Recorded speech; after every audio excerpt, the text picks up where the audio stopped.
नमस्कार दोस्तों, competition academy के यूट्यूब पोर्टल पे आपका स्वागत है। आशा करते हैं कि आप सभी लोग अच्छे होंगे। और जैसा कि आप लोगों को पता है कि जो टेस्ट सीरीज चल रही है, लगातार जो पेड बैच चल रहा है उसमें भी टेस्ट सीरीज दी जा रही है। आचार्य रामचंद्र शुक्ल के हिंदी साहित्य के इतिहास से पूरे इतिहास से 10 से 12 शायद 12 टेस्ट सीरीज हो चुकी हैं, कंप्लीट हो गया है। इसके बाद कुछ लोगों ने कहा कि सर रामस्वरूप चतुर्वेदी के हिंदी साहित्य और संवेदना का विकास से भी करा दीजिए। तो आज की जो टेस्ट सीरीज है वो हिंदी साहित्य और संवेदना के विकास से है। इससे भी 3 टेस्ट सीरीज बनेंगी। जो महत्वपूर्ण तथ्य हैं उनको निकाल कर 3 टेस्ट सीरीज बन रही है, तो ये भी लगातार आप लोगों को दिया जाएगा। फिर इसके बाद में हिंदी साहित्य का सरल इतिहास विश्वनाथ त्रिपाठी का दिया जाएगा। फिर बच्चन सिंह का हिंदी साहित्य का दूसरा इतिहास दिया जाएगा। तो यही क्रम लगातार चलता रहेगा। ये पूरी की पूरी सीरीज कथन पर आधारित है, क्योंकि हिंदी साहित्य और संवेदना का विकास में आप देखेंगे तो ज़्यादातर कथन वाले तथ्य वहाँ से मिलते हैं और कथन वाले जो प्रश्न बनते हैं परीक्षा में वो आप देखेंगे इसी पुस्तक से मिलते हैं। जैसे कितना ही महत्वपूर्ण तथ्य है यहाँ पर कि आंसुओं से बड़ी कोई ज्वाला नहीं होती, लेखनी से बड़ी कोई गंगा नहीं होती, दीप चाहे मिट्टी का हो या सोने का, मूल्य उसकी लौ का है। तो इस तरीके के कथन आपको मिलेंगे। यह कथन किसका है आप कमेंट करके जरूर बताइएगा अगर आपको पता है। बाकी आप पूरा वीडियो देखते रहें। जितने भी महत्वपूर्ण कथन हिंदी साहित्य और संवेदना का विकास में है वो आपको मिलेगा। और अगर आप पेड बैच ज्वाइन करना चाहते हैं यूजीसी नेट के लिए, यूपीएचईएससी के लिए, एमपीपीएससी के लिए, तो नया बैच हमारे यहाँ शुरू हो चुका है, आप जोड़ सकते हैं। आपको नंबर भी हर जगह मिल जाएगा। नंबर का स्क्रीनशॉट लेना चाहें स्क्रीनशॉट ले लें। मैं नंबर आपको बता दे रहा हूं। यहाँ पर नंबर मैं आपको दे रहा हूं, इसका आप स्क्रीनशॉट ले लें और इस नंबर पर आप व्हाट्सएप करके या फ़ोन करके जानकारी ले सकते हैं। नंबर यहाँ स्क्रीनशॉट ले लें, ये नंबर है। क्योंकि लगातार वीडियो पब्लिश भी होता है, लोग देख भी रहे हैं, कमेंट भी करते हैं सर कहाँ पर संपर्क करें, कैसे संपर्क करें। इसलिए यहाँ पर आप इसको रोक कर लिख लें, फिर हम लोग आगे बढ़ते हैं टेस्ट सीरीज के प्रश्नों पर। आशा करते हैं आपने लिख लिया होगा। तो चलिए शुरू करते हैं। अब प्रश्न संख्या 1 देखें कि भक्ति और श्रृंगार की गंगा यमुना के एक साथ हिंदी दर्शन साहित्य में सर्वप्रथम विद्यापति के काव्य ही हैं। यह कथन किसका है? आपका उत्तर हो जाएगा बी, दुर्गा प्रसाद श्रीवास्तव का कथन है। आप स्क्रीनशॉट लेना चाहें तो स्क्रीनशॉट भी लेते चलें ताकि कथन को आप लिख सकें या वीडियो को रोककर आप लिख सकें। बाकी जो हमारे पेड मेंबर्स हैं उनको तो यह पीडीएफ अभी वीडियो के साथ उपलब्ध करा दिया जाएगा। भावुकता की मादक शक्ति विद्यापति में भी है और बड़ी ही तीव्र, जैसे नागिन का जहर, लेकिन कविशेखर की भावना भी प्रबल है और सौंदर्य दर्शन की प्रधानता है। यह कथन किसका है? उत्तर हो जाएगा डी, सूर्यकांत त्रिपाठी निराला का कथन है। डॉक्टर हजारी प्रसाद द्विवेदी ब्राह्मण थे, लेकिन उन्होंने जुलाहे कबीर को महत्व दिया और ब्राह्मण तुलसी को नहीं। यह कथन किसका है? उत्तर हो जाएगा बी, नामवर सिंह का है। नामवर सिंह ने 29 सितंबर 1998 को जनवादी लेखक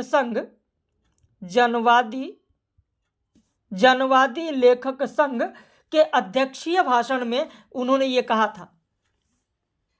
ऐसे ही आंसुओं से बड़ी कोई ज्वाला नहीं होती, लेखनी से बड़ी कोई गंगा नहीं होती, दीप चाहे मिट्टी का हो या सोने का, मूल्य उसकी लौ का है। यह कथन किसका है?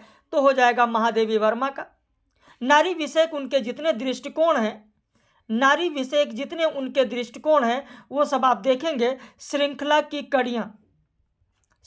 की कड़ियाँ अगर आपने पढ़ा होगा तो आप देखेंगे वहाँ पर नारी विषयक सारे दृष्टिकोण मिलेंगे। कई बार परीक्षाओं में भी कथन श्रृंखला की कड़ियाँ से पूछा गया है। मैं हिंदी कोकिल विद्यापति की काकली हूँ। जिस प्रकार हजारों पक्षियों के कलरों को चीरती हुई कोकिल की काकली आकाश पाताल को रस प्लावित करती है, उसी प्रकार विद्यापति की कविता अपना परिचय देती है। यह कथन किसका है? उत्तर हो जाएगा राम वृक्ष बेनीपुरी।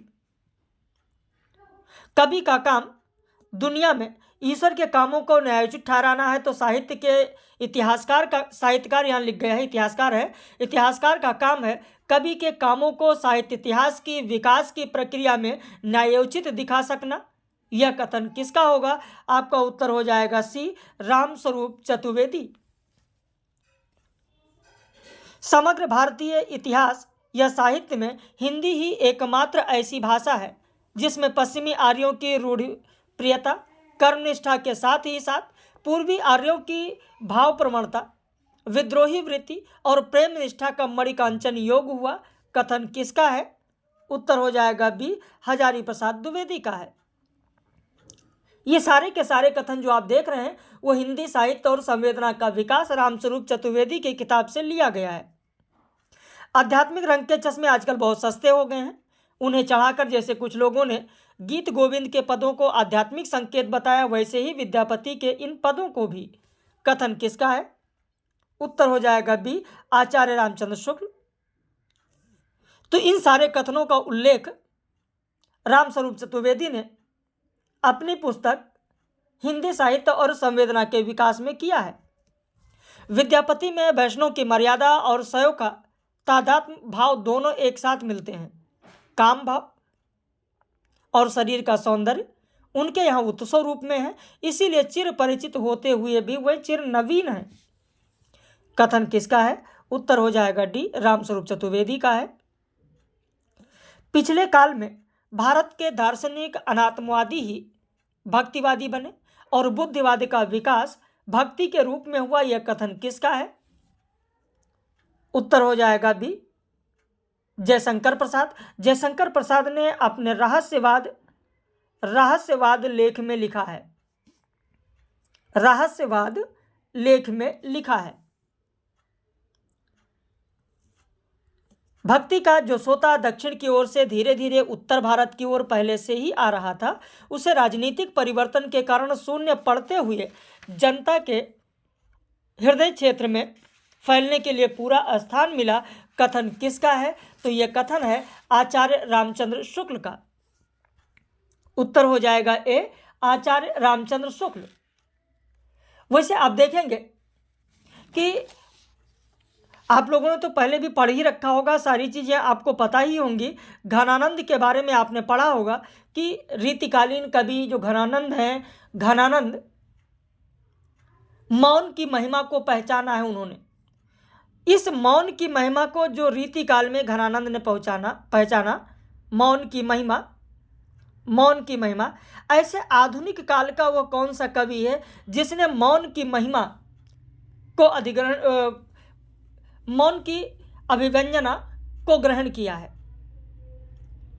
जिस तरीके से रीतिकाल में घनानंद ने मौन की महिमा को पहचाना, उसी तरीके से किस आधुनिक कवि ने मौन की अभिव्यंजना को ग्रहण किया? कितने लोगों को पता है कौन से वो कवि हैं? कमेंट करके जरूर बताइएगा।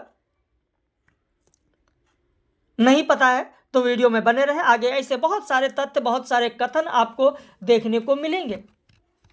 ऐसा ही प्रश्न आपको देखने को मिलेगा और बहुत ही महत्वपूर्ण प्रश्न कि कौन सा आधुनिक कवि है जिनकी मातृभाषा मराठी है, जैसे अज्ञेय हैं, महादेवी वर्मा हैं, इलाचंद जोशी हैं, मुक्तिबोध हैं, या मैथिली शरण गुप्त हैं, राम कुमार वर्मा हैं। कौन है जिनकी मातृभाषा मराठी है?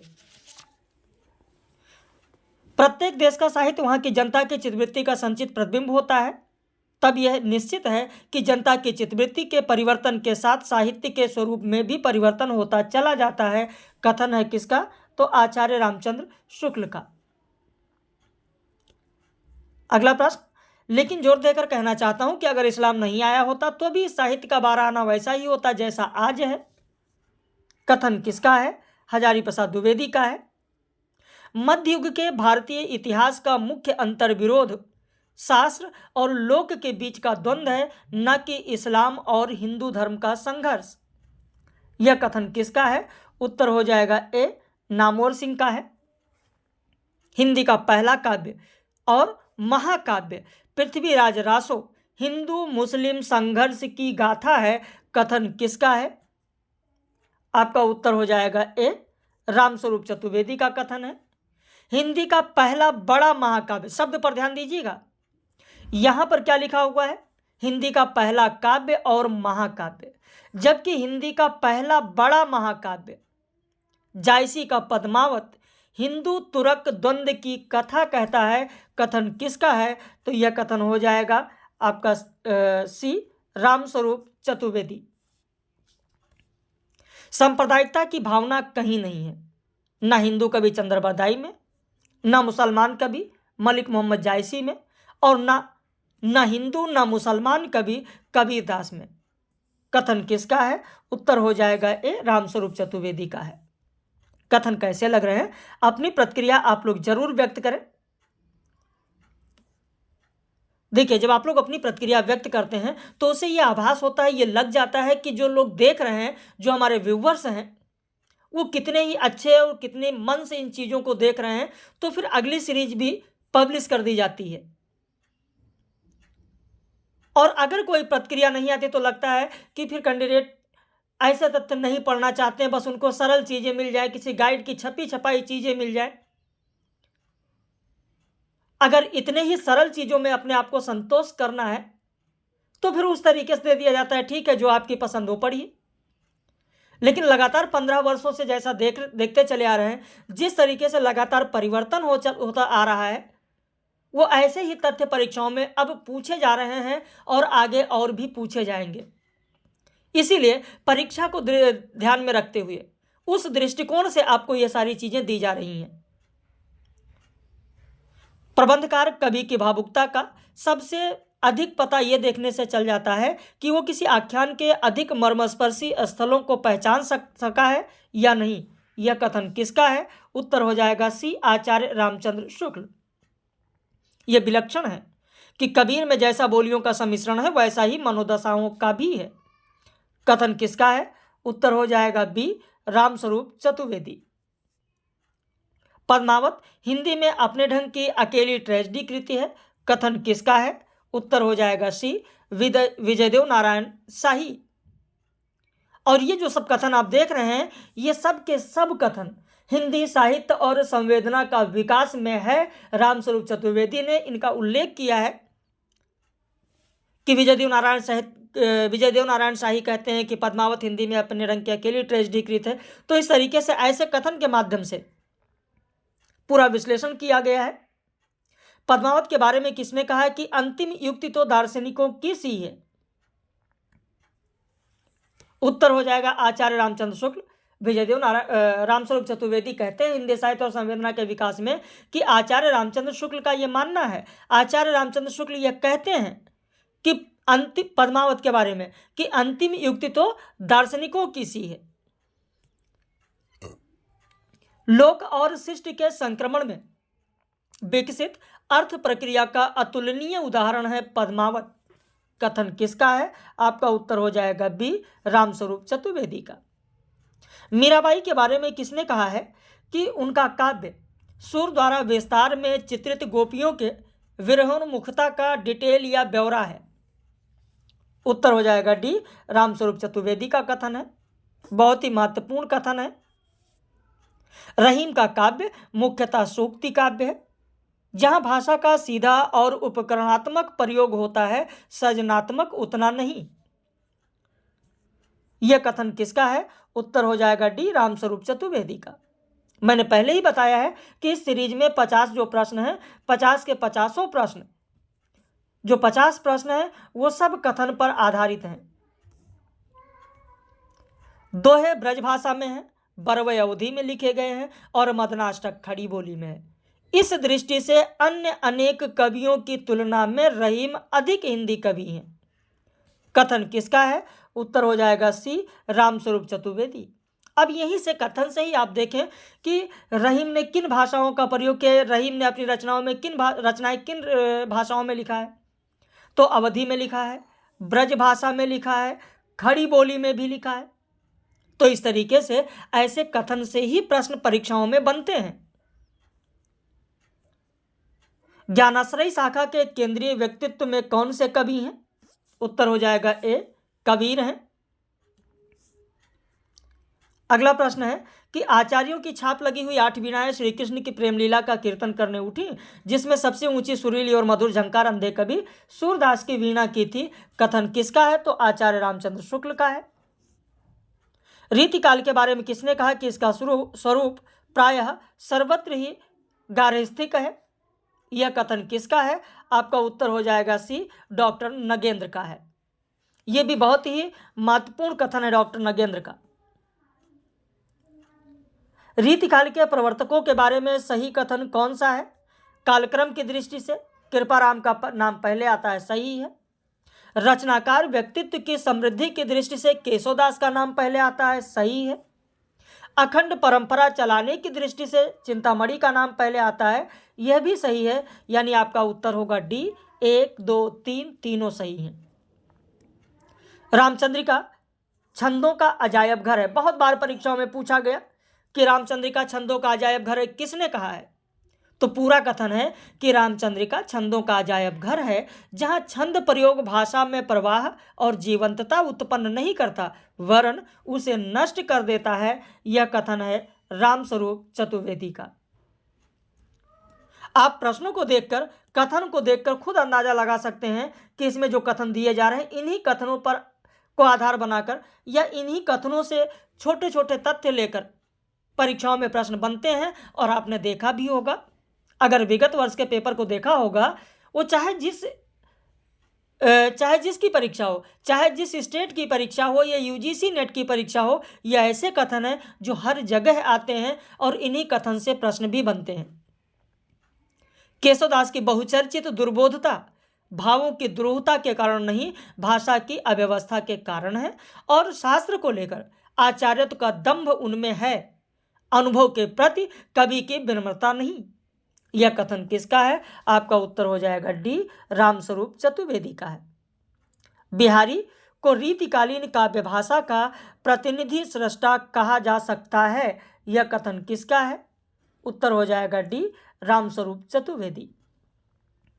आधुनिक खड़ी बोली कविता के आरंभिक युग में पुनः अव्ययों को अंत्यज की तरह मानकर उसे व्यगार में डाल दिया गया कथन किसका है? तो रामस्वरूप चतुर्वेदी का है। निम्न में से किसकी कविता अपव्यय के अच्छे उदाहरण है? किसकी कविता अपव्यय के अच्छे उदाहरण है? उत्तर हो जाएगा डी, मैथिली शरण गुप्त। मतिराम के बारे में यह कथन किसका है कि उनकी काव्य भाषा रीतिकालीन संदर्भ में प्रगल्भता और मित कथन का संधि बिंदु है? उत्तर हो जाएगा बी, रामस्वरूप चतुर्वेदी। ये बहुत ही महत्वपूर्ण कथन है, ध्यान रखिएगा। लिखना चाहें लिख लें या स्क्रीनशॉट लेना चाहें स्क्रीनशॉट ले लें। कवित्व रत्नाकर की भाषा में अभिधेयार्थ ही प्रधान है। श्रेष्ठ कविता के 2 अर्थ होते हैं, किंतु वे दोनों अर्थ वाच्यार्थ ही रहते हैं, अतएव वहां भी अभिधा ही मानी जाएगी। कथन किसका है? आपका उत्तर हो जाएगा उमाशंकर शुक्ल, जिन्होंने कवित्व रत्नाकर का संपादन किया। भले ही कवित्व रत्नाकर सेनापति की रचना है, लेकिन उसका संपादन उमाशंकर शुक्ल ने किया और उन्हीं का यह कथन है। देव के काव्य भाषा में भाषिक तरास बहुत कुछ वैसी ही मिलती है जैसे बिहारी के दोहों में। कथन किसका है? उत्तर हो जाएगा डी, रामस्वरूप चतुर्वेदी का है। घनानंद के बारे में रामचंद्र शुक्ल का कथन कौन सा है? इनकी सी विशुद्ध, सरस और शक्तिशाली ब्रजभाषा लिखने में और कोई कवि समर्थ नहीं हुआ। विशुद्धता के साथ प्रौढ़ता और माधुर्य भी अपूर्व है, रामचंद्र शुक्ल का है। विप्रलंभ श्रृंगार ही अधिकतर इन्होंने लिया है, यह वियोग श्रृंगार के प्रधान मुक्तक कवि हैं, रामचंद्र शुक्ल का कथन है। प्रेम मार्ग का ऐसा प्रवीण और धीर पथिक तथा जबादानी का ऐसा दावा रखने वाला ब्रज भाषा का दूसरा कवि नहीं हुआ, रामचंद्र शुक्ल का है। यानी डी होगा। 1, 2, 3 तीनों सही हैं, तीनों रामचंद्र शुक्ल के कथन हैं। आचार्य रामचंद्र शुक्ल के हिंदी साहित्य के इतिहास से जब मैंने आप लोगों को टेस्ट सीरीज कराया तो उसमें आपने देखा ये सारे कथन मैंने दिया था। अब जितनी भी आगे रचनाएं आपको मिलती जाएंगी, जितनी भी टेस्ट सीरीज मिलती जाएंगी, चाहे विश्वनाथ त्रिपाठी का सरल इतिहास हो, चाहे बच्चन सिंह का दूसरा इतिहास हो, हर जगह आप देखेंगे अब कथन बार बार वो सामने आएंगे और जितनी चीजें बार बार आती हैं वो सब याद होती चली जाएंगी। जिस प्रकार ज्ञान की चरम सीमा ज्ञाता और ज्ञेय की एकता है, उसी प्रकार प्रेम भाव की चरम सीमा आश्रय और आलंबन की एकता है। कथन किसका है? उत्तर हो जाएगा ए, आचार्य रामचंद्र शुक्ल का। जिस प्रकार रीतिकालीन कवि घनानंद ने मौन की महिमा को पहचाना है, उसी प्रकार किस आधुनिक कवि ने मौन की अभिव्यंजना को ग्रहण किया है? अभी यही मैंने आप लोगों से पूछा था। उत्तर हो जाएगा सी, अज्ञेय। असाध्य वीणा में भी देखा गया, आंगन के पारद्वार में भी देखा गया है। यह रामस्वरूप चतुर्वेदी ने हिंदी साहित्य और संवेदना के विकास में स्पष्ट रूप से उन्होंने कहा है। किसके पदों के बारे में आचार्य रामचंद्र शुक्ल कहते हैं कि ऐसे संकट में पड़ी हुई नायिका शायद ही कहीं दिखाई पड़े, और फिर आगे रामस्वरूप चतुर्वेदी ने कहा तब समझ में आता है कि संकट अकेले नायिका का नहीं, कविता का भी है। उत्तर हो जाएगा सी, भिखारी दास। निम्न में से सत्य कथन कौन सा है? रीतिकाल के अंतिम आचार्य भिखारी दास हैं। रीतिकाल के प्रसिद्ध अंतिम कवि पद्माकर हैं, सही है। रीतिकाल के स्वच्छंदतावादी कवि घनानंद हैं, बिल्कुल सही है। 1, 2, 3 तीनों सही होगा। भारतेंदु का कृतित्व संक्रांतिकालीन चेतना का रूप है। कथन किसका है? आपका उत्तर हो जाएगा सी, रामस्वरूप चतुर्वेदी। अगला प्रश्न है, यह भी मैंने आपसे पूछा था कि निम्न में से किसकी मातृभाषा मराठी थी? उत्तर हो जाएगा बी, मुक्तिबोध की मातृभाषा। बाकी अज्ञेय का आप देखेंगे पंजाबी है। महादेवी वर्मा का आप देखेंगे ब्रज भाषा है। इलाचंद जोशी आपको देखेंगे ये पहाड़ी से जुड़े हुए, पहाड़ी क्षेत्र से जुड़े हैं, पहाड़ी की बोलियों से इनका संपर्क रहा है। निम्न में से कौन से कवि या लेखक पहाड़ी जनपदों और बोलियों के क्षेत्र से रहे हैं? मैथिली शरण गुप्त, सुमित्रानंदन पंत, वृंदावन लाल वर्मा, राम कुमार वर्मा। उत्तर हो जाएगा बी, सुमित्रानंदन पंत। बाकी मैथिली शरण गुप्त हैं, वृंदावन लाल वर्मा हैं, राम कुमार वर्मा हैं। इन तीनों का संबंध अगर देखें तो बुंदेली क्षेत्र से रहा है। चाहे वो मैथिली शरण गुप्त हो, चाहे वृंदावन लाल वर्मा हो और चाहे राम कुमार वर्मा हो, इन तीनों का संबंध बुंदेली क्षेत्र से रहा है। निम्न में से कौन से कवि या लेखक हिमाचली क्षेत्र और बोली से संबंधित रहे हैं? आपका उत्तर हो जाएगा ए, चंद्र शर्मा गुलेरी। बाकी सूर्यकांत त्रिपाठी निराला की अगर बात करें, भगवती चरण वर्मा की बात करें तो ये अवधी क्षेत्र से जुड़े रहे हैं, जबकि जयशंकर प्रसाद भोजपुरी क्षेत्र से जुड़े रहे हैं। खड़ी बोली गद्य की परंपरा अंग्रेजों की प्रेरणा से चली। कथन किसका है? आपका उत्तर हो जाएगा सी, आचार्य रामचंद्र शुक्ल। निम्न रचनाओं का प्रकाशन की दृष्टि से सही क्रम क्या होगा? तो यहां पर सबसे पहले हो जाएगा भाषा योग वशिष्ठ, फिर रानी केतकी की कहानी या उदयभान चरित, उसके बाद में हो जाएगा आपका नासिकेतोपाख्यान हो जाएगा। नासिकेतोपाख्यान के बाद में हो जाएगा मेघनाथ वध। तो आप लोग ज़्यादा से ज़्यादा वीडियो को शेयर करिए, और अगर आप भी जुड़ना चाहते हैं, पेड बैच में अगर ज्वाइन होना चाहते हैं तो आप इस नंबर पर संपर्क कर सकते हैं यूजीसी नेट के लिए। उसके लिए भी अभी बैच शुरू हुआ है, कहानी विधा से आपको मिलेगा। साइक्लिक बैच चलता है, डेली सुबह 10 बजे पीडीएफ दिया जाता है। डेली सुबह ऐसी ही टेस्ट सीरीज जैसा आप देख रहे हैं, ऐसी ही टेस्ट सीरीज डेली सुबह 10 बजे दिया जाता है। दोपहर में 2:30 बजे विस्तृत वीडियो लेक्चर दिया जाता है जो कि रिकॉर्डेड होता है। रात में 8 से 9 मध्य प्रदेश असिस्टेंट प्रोफेसर के लिए लाइव क्लास होती है। 9 से 10 यूजीसी नेट और यूपीएचएससी के लिए होती है। तो आप भी जुड़ना चाहते हैं तो इस नंबर पर संपर्क कर सकते हैं, और वीडियो को ज़्यादा से ज़्यादा शेयर करिए ताकि और भी जो साहित्य के विद्यार्थी हैं उनको भी इसका लाभ मिल सके। विलक्षण बात यह है कि आधुनिक गद्य साहित्य की परंपरा का परिवर्तन नाटकों से हुआ। कथन किसका है? उत्तर हो जाएगा बी, आचार्य रामचंद्र शुक्ल। भारतेंदु मंडल के लेखकों में अधिकतर लेखक कहाँ के थे? अधिकतर लेखक कहाँ के थे? ये बहुत ही महत्वपूर्ण है कि अधिकतर लेखक कहाँ के थे। भारतेंदु मंडल के कवियों में अधिकतर लेखक कहाँ के थे, ये बहुत ही महत्वपूर्ण है। तो इसमें आप देखेंगे कि अधिकतर लेखक काशी के थे, काशी के आसपास के क्षेत्र के थे, आसपास के नगरों के थे। वैसे दिल्ली के भी थे, दिल्ली के भी थे, वृंदावन के भी थे, वृंदावन के भी थे, कानपुर के भी थे, मिर्ज़ापुर के भी थे, इलाहाबाद के भी थे।